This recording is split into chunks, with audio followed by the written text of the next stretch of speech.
En este punto vamos a hablar sobre la banca privada. Para empezar, vamos a definir qué es la banca privada. La banca privada es toda aquella institución financiera intermediaria entre los agentes económicos con capacidad de ahorro y los agentes que requieren de inversión.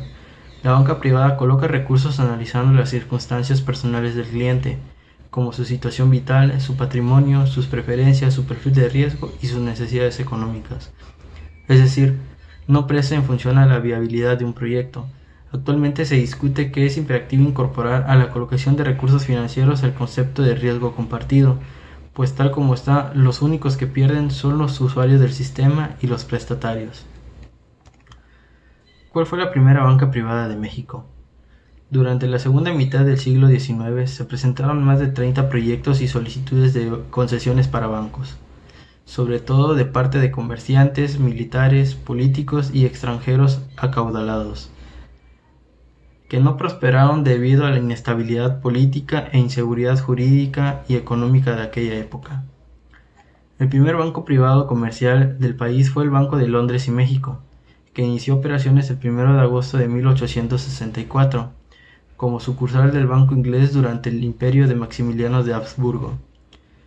Inició con un capital de 2,5 millones de pesos, equivalente a medio millón de libras esterlinas. A esta institución se le reconoce el mérito de haber introducido a México los billetes de banco, además de realizar operaciones de compra y cambio de monedas, giros, cobranzas, descuentos mercantiles, depósitos a plazo fijo y a la vista, créditos a la industria y al comercio, préstamos sobre prenda y sobre consignación, y en un principio préstamos hipotecarios, de los cuales solo se retiró debido a que la ley no garantizaba al acreedor. ¿Cuáles son los objetivos de la banca privada? Tiene el objetivo de satisfacer ciertas necesidades como inversiones, planificación patrimonial, financiera y fiscal de personas o grupos de familiares con elevado patrimonio. Entonces podemos decir que la banca privada tiene varias funciones. Se dedica a tareas de asesoramiento financiero y gestión patrimonial. Por ello, la banca tiene que tener en cuenta varios factores, por lo cual es imprescindible hacer un buen análisis del cliente. ¿Cuál es la función de la banca privada? El servicio de banca privada se basa en el asesoramiento financiero y la gestión del patrimonio financiero, es decir, su función principal es elaborar una estrategia de inversión que defina qué activos financieros son los más adecuados para administrar el ahorro financiero de un inversor. ¿Cuáles son los servicios más solicitados de la banca privada? Tenemos la gestión de activos, que es el proceso de razonamiento, autoevaluación, desarrollo de estrategias, objetivos y planes de negocios que permiten coordinar el conocimiento y funciones de esta. Tenemos fiduciario. Mediante un fideicomiso se administra el dinero o los bienes de un tercero. El objetivo es defender el patrimonio, hacer cumplir los fines, rendir cuentas periódicamente y cumplir la ley. Inversiones de mercado de dinero, mediante la adquisición de papeles privados, títulos bancarios o valores gubernamentales. Y la otra es inversiones de mercado de capitales, asesoría en la compra y venta de acciones de empresas que cotizan en la bolsa. A continuación vamos a ver las principales diferencias entre la banca pública y la banca privada. La banca pública tiene como objetivo principal el bienestar o interés común de los ciudadanos y es propiedad o su accionista mayoritario es el Estado, bien directamente o bien a través de instituciones destinadas a tal fin, como son las empresas públicas. Por contra, la banca privada solo tiene como objetivo optimizar los beneficios privados de sus inversores, y siendo su propiedad mayoritariamente privada. El banco privado legítimamente capacitado busca el beneficio mayor y más inmediato para sus accionistas, y eso se consigue mediante inversiones de alto riesgo. ¿Cuáles son los bancos del sector privado en México? Aquí tenemos algunos ejemplos de la banca privada que podemos encontrar en México. Algunos de ellos son Banco Nacional de México, conocido como Banamex, Banco Santander, HSBC, Scotiabank, BBVA Bancomer, Banco Mercantil del Norte, conocido como Banorte, Banco Interacciones, Banco Inbursa, Invex, Banco del Bambagio y Banco Afirme. Para mí es un gusto poder dar este tema el cual vamos a hablar del sistema bancario de la Banca Central en México, así también como podemos llamarlo la Banca Central de México, podemos llamarlo Banxico, podemos llamarlo Banco de México, pero el nombre en sí que se le ha dado es Banxico, el Banco de México, ¿no? Antes de entrar en detalle con esta presentación, vamos a comentar de manera rápida los puntos que vamos a tratar. En primera vamos a hablar sobre la historia de manera muy breve, luego vamos a hablar algunas de sus funciones, luego vamos a hablar de otras funciones pero que están ligadas a lo que viene siendo el crédito. También vamos a hablar de las áreas en las que trabaja el Banco de México y vamos a comentar un poco de lo que ha hecho el Banco de México en la actualidad. Este punto no es relevante mencionar la fecha porque cuando lleguemos a la lámina que tiene la información, ya haremos un resaltado para que no haya confusión en el tiempo en el que se está viendo esta exposición. Ahora sí, pasemos a lo que es la parte de la historia. Primero que nada, hay que entender que el Banco de México fue fundado por decreto como sociedad anónima el 25 de agosto de 1925 por el presidente Plutarco Elías Calles e inició sus operaciones el 1 de septiembre de 1925. Este señor que tenemos aquí en la derecha fue presidente de México y tal como nos dice el texto, este señor ayudó a que pueda fundarse el Banco de México. Seguido de esto, tenemos que después el Banco de México por ley entró en vigor en la fecha de 1994, exactamente fue el 1 de abril. Hay que resaltar el hecho de que el 1 de abril de 1994 el Banco de México se hizo independiente y esto fue por ley y gracias a la ley que se aprobó es que el Banco de México empezó a ejercitar sus funciones de manera administrativa e independiente del gobierno, claro. Seguido de esto tenemos que la Constitución señala que ninguna autoridad podrá ordenar al banco conceder financiamiento. ¿Por qué? Porque el Banco de México, el fin que éste persigue, o según la ley consigna este fin, es el de promover el sano desarrollo del sistema financiero y propiciar un buen funcionamiento de los sistemas de pago. Igual, algo que podemos comentar es que el órgano rector del Banco de México es la Junta de Gobierno y está integrada por un gobernador y también por un determinado número de subgobernadores. Ellos, en conjunto con un equipo de expertos, lo que hacen es tomar las decisiones de la economía. Pero ¿cómo realizan estas decisiones de la economía? Bueno, se apoyan de lo que viene siendo el análisis técnico, pero el análisis técnico no solo de la economía nacional, sino también de la economía internacional. Ellos empiezan a ver las políticas monetarias de otros países y cómo les está funcionando para que hagan como una comparación y puedan tomar una mejor decisión. En pocas palabras es eso. Y algo más que podemos comentar acerca de esta junta de gobierno es que ella misma está encargada de dirigir lo que viene siendo la política monetaria del país, además de decidir la tasa de interés, afectando la cantidad de dinero en la economía para lograr el objetivo de la inflación, que podemos mencionar que el 3% es el objetivo de la inflación. Hay que reconocer el hecho de que la inflación no es mala. De hecho, en cierto nivel no se considera mala, porque la inflación es necesaria. En algún momento los precios tienen que crecer. El problema aquí sería que cuando se hace lo que viene siendo el promedio de todos los precios, ese promedio se busca mantener de manera anual. Pero cuando los precios se juntan y superan ese promedio, ahí es cuando empezamos a tener problemas. Y más adelante vamos a comentar y vamos a entrar más a detalle acerca de lo que estamos mencionando ahora. Ahora vamos a platicar un poco acerca de algunas de sus funciones. Si bien es cierto, el Banco de México tiene muchísimas funciones y muchísimas tareas, pero entre ellas, algunas de las que destacan o de las que son importantes a mi consideración son las siguientes. En primer lugar, tenemos la de operar con el Fondo Monetario Internacional y otros organismos de cooperación financiera internacional, con bancos centrales y con otras personas morales extranjeras que ejerzan funciones de autoridad en materia financiera. Seguido de esto, tenemos que también prestar servicios de tesorería al gobierno federal y actuar como agente financiero del mismo en operaciones de crédito interno y externo.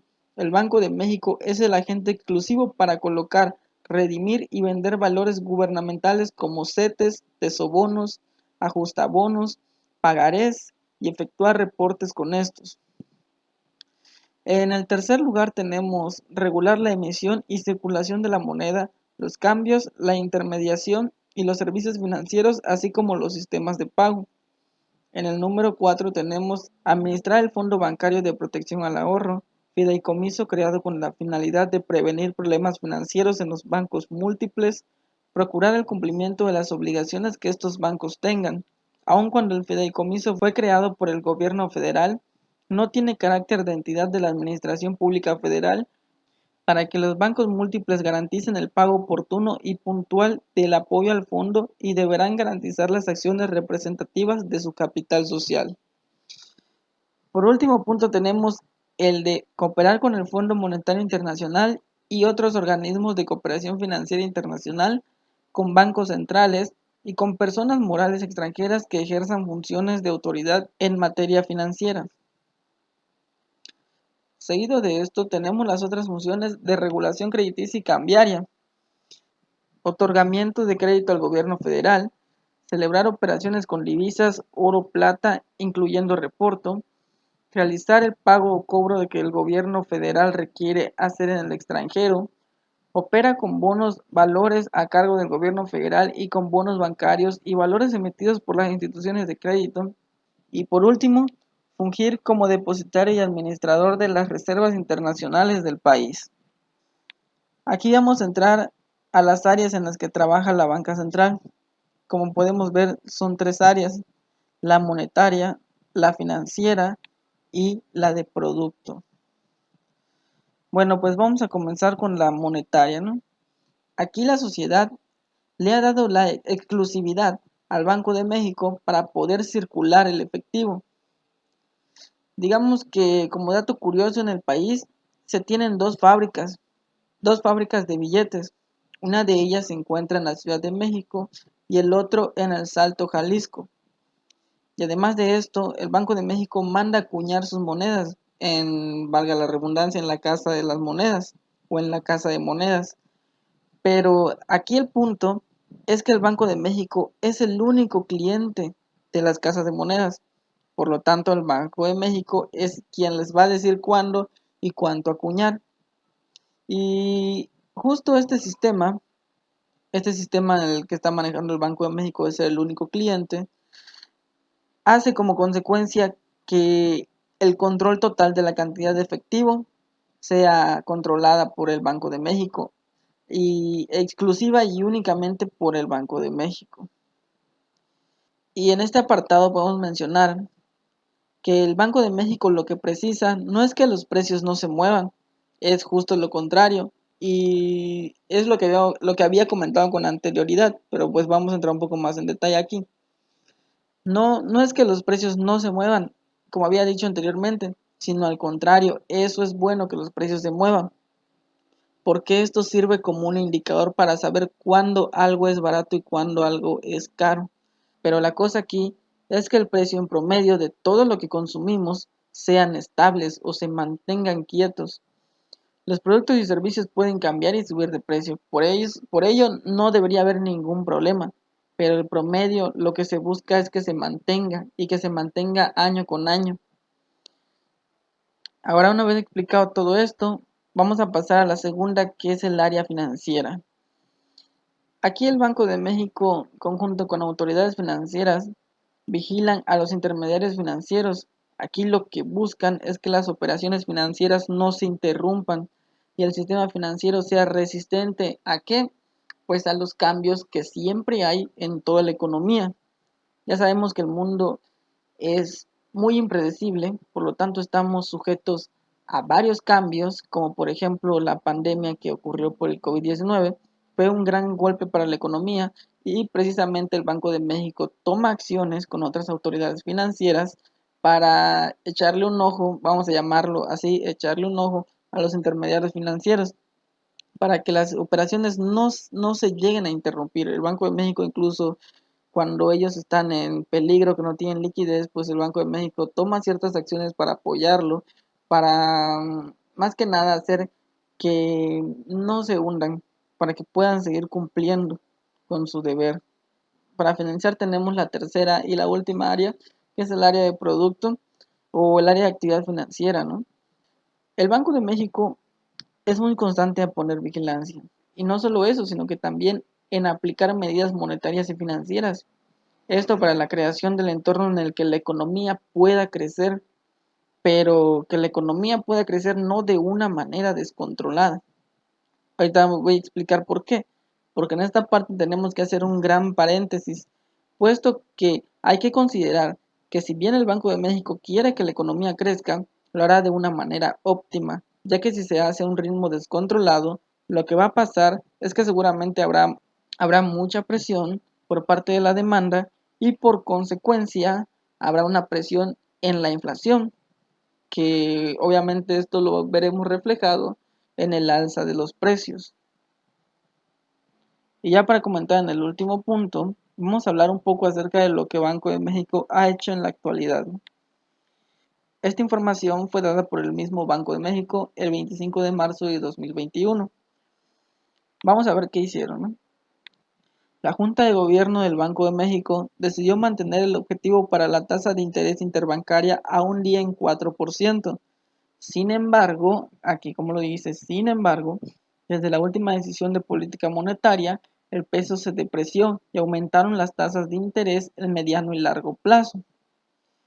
En enero y febrero se desaceleró la actividad económica nacional y si bien se prevé un mayor impulso de la demanda externa, se anticipan amplias condiciones de holgura a lo largo del horizonte de pronóstico. La inflación general anual aumentó de 3.54% en enero a 4.12% en la primera quincena de marzo y la subyacen de 3.84 a 4.9 en igual periodo.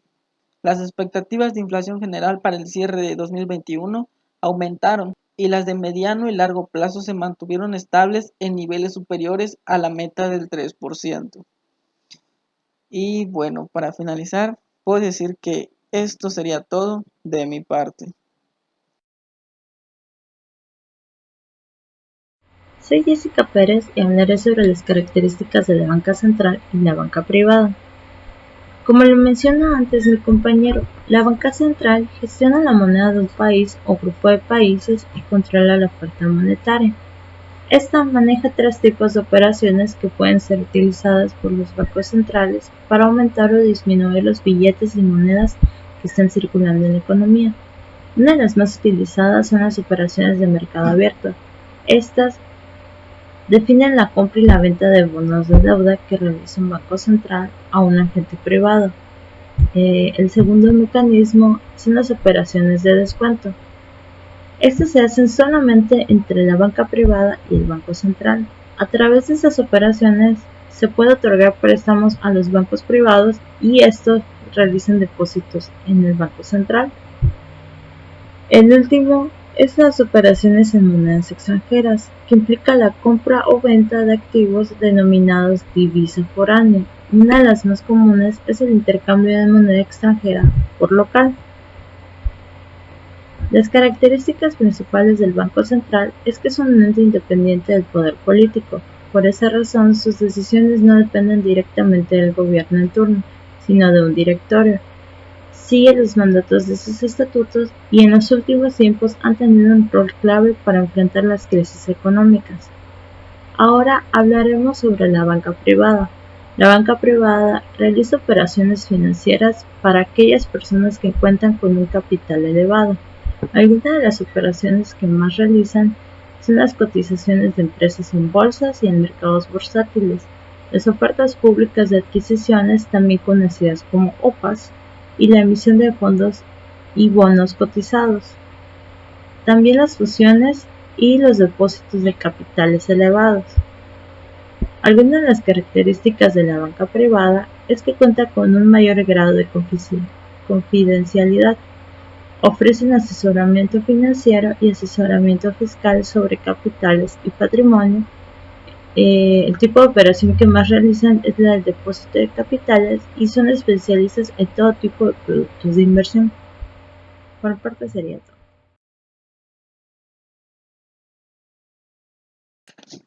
Hola, buenas noches. Mi nombre es Tatiana Peña. Hoy voy a hablar un poco de los establecimientos de crédito. Los establecimientos de crédito son las instituciones financieras cuyas funciones principales consisten en captar en moneda legal recursos del público en depósitos a las vistas, como cuentas de ahorro, corriente o los CDTs, y para colocarlos nuevamente a través de préstamos, descuentos, anticipos u otras operaciones activas de crédito. Son establecimientos de crédito, los establecimientos bancarios. Estos son establecimientos bancarios que cuentan con instituciones financieras que tienen por función principal la captación de recursos en cuenta corriente bancaria, así como también la captación de otros depósitos a la vista o a término. El objetivo primordial de realizar operaciones activas de crédito.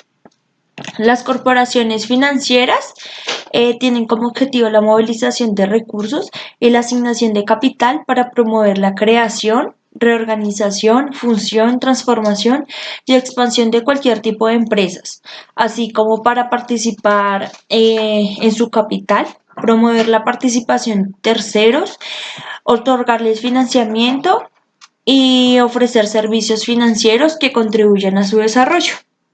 Compañías de financiamiento comercial, las operaciones que les son autorizadas, su función principal es de captar recursos del público con el propósito de financiar la comercialización de bienes y servicios y realizar operaciones de arrendamientos financieros. Las cooperativas financieras tienen como actividad financiera, en los términos del artículo 39 de la Ley 454 de 1998, siendo el único tipo de entidades cooperativas que pueden prestar este tipo de servicios a terceros no asociados. Son establecimientos de crédito. Las operaciones autorizadas se encuentran consagradas en el artículo 27 del OES.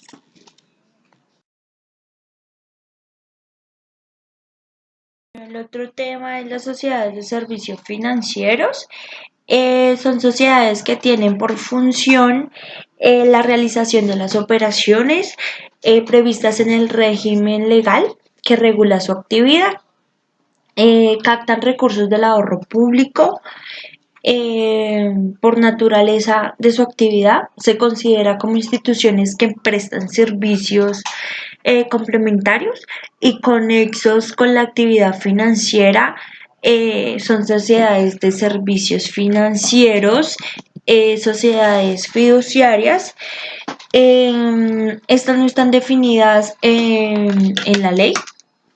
Este tipo de sociedades reciben uno o más de los bienes de una persona natural o jurídica para cumplir con la finalidad determinada en el respectivo contrato. Su régimen de operaciones está establecido en el artículo 29 del OEF. Almacenes generales de depósito. Su objetivo es el depósito, la conservación y custodia, el manejo y la distribución, la compra y venta por cuenta de sus clientes, de acuerdo a lo dispuesto por el artículo 33 del OEF. Sociedades administradoras de pensiones y cesantías. Estas sociedades tienen como objetivo exclusivo la administración de los fondos de cesantías y la de pensiones autorizadas por la ley. Esto de acuerdo con el artículo 30 del OEF.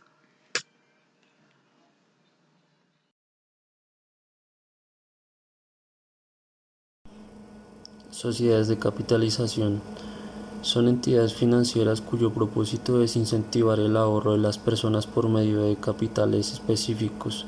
El desembolso de este dinero se realiza periódicamente en caso de que las personas deseen retirar el dinero antes del tiempo del contrato. Estas entidades financieras permiten realizar un sorteo para determinar quiénes pueden reembolsar este dinero. Entidades aseguradoras. Estas entidades tienen como objetivo realizar operaciones aseguradoras.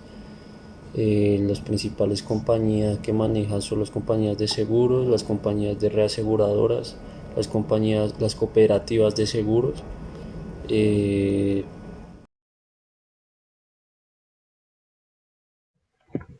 Bueno, muy buenas tardes compañeros. Hoy vamos a hablar de entidades aseguradoras en Colombia. Entidades aseguradoras, primero que todo es bueno conocer que son entidades aseguradoras. Es un medio eficaz para la protección de los habitantes frente a condiciones de riesgo. El riesgo se transfiere a una aseguradora que se encarga de indemnizar todo o una parte del prejuicio que se produce por un evento previsto en el contrato del seguro. Tipos de seguros: seguros personales, son los que comprenden el riesgo que puede afectar a una persona, tanto física como mentalmente. El segundo son riesgos contra daños o patrimonios. Se encargan de cubrir los daños que puedan sufrir los bienes de las personas. El tercero son seguros de prestación de servicios, son los que prestan un servicio al asegurado. En ocasiones también recoge la obligación de otorgar una indemnización económica. La historia de los seguros tuvieron en sus inicios con babilonios hindúes. En la antigüedad se llamaban contratos a la gruesa y eran efectuados por banqueros y dueños de barcos, los cuales tomaban prestados los fondos necesarios para comprar una carga o financiar un viaje. Los seguros de vida se iniciaron en Roma, donde se acostumbraba a distribuir fondos familiares de fallecidos, y se destacó el seguro de incendio, el cual se originó en Londres. Entidades aseguradoras destacadas en Colombia: está BBVA, está BBVA Seguros de Vida, Seguros Colombia, Cadif, Colmena Seguros, Compañía Aseguradora de Finanzas S.A. Seguros Confianza, Liberty Seguros y Nacional de Seguros. Historia de las entidades aseguradoras en Colombia. Dieron sus inicios o orígenes en 1874 por el jefe de Estado de la época, que era Santiago Pérez, la cual constituyó la primera sociedad anónima colombiana encargada del manejo del seguro de la nación, la cual fue fundada con el nombre de Compañía Colombiana de Seguros. La función primordial para ese seguro fue los cargamentos transportados por el río Magdalena en la década de 1910 a 1920. Ya en 1924 se empezó a promulgar la primera ley, la ley 68, artículo 55, para que las entidades fundadas sobre entidades aseguradoras en Colombia, pues sean vigiladas por la Superintendencia Bancaria. La distribución regional, que esto es uno de los números importantes sobre el tema de los seguros en Colombia. Primero, obviamente Bogotá o Cundiboyacá, por decirlo así, que es una gran parte de Cundinamarca y cogiendo Boyacá, situada en Bogotá. La gran parte de Bogotá está concentrada y emitidas los seguros en Colombia. Son los que más tenemos aquí en Bogotá, seguido de Antioquia y Valle del Cauca. Y estas son unas cifras importantes del consumo de seguros en Colombia. En Colombia las primas de seguros crecieron al 2020, un monto del 27,3 billones. En el 2015 fue el mayor pico de crecimiento que tuvo los seguros en Colombia. En los 5 últimos años, Bogotá ha incrementado la participación un 59,5%. En Bogotá es la mayor tasa que tiene en cuanto a seguros. Antioquia con un 17,5% y 15,2% el Valle del Cauca. Y un dato muy importante también: en Latinoamérica ha pasado del 2016 al 2019 del 25,5 al 25,3. Listo, compañeros, muchísimas gracias. Estos son uno de los temas que tenemos presentados para mostrarles. Mil gracias.